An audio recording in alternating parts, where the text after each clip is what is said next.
Всем привет, с вами Едонбай. Сегодня мы поговорим о том, как же подготовить деревянный пол под укладку напольных покрытий.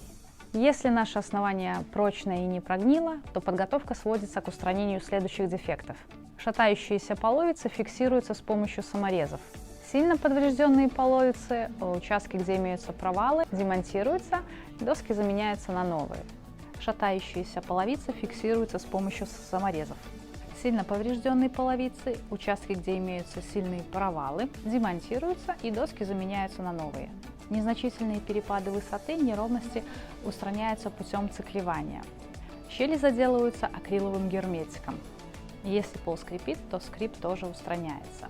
Если половицы сильно прогибаются, то можно перпендикулярно им настелить второй слой досок, либо упрочнить основание листами фанеры.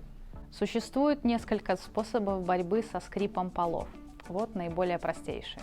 Вбить гвозди в местах крепления досок клагом и дополнительно вкрутить в этих местах по пару саморезов. Проделать в местах, где скрип особенно выраженный, небольшие отверстия. И ввести под пол несколько баллонов монтажной пены. Перед укладкой ламината крайне важно убедиться, что на поверхности вашего пола не проступают шляпки гвоздей и саморезов. Если гвозди торчат, то их нужно либо выдернуть, либо забить поглубже в пол.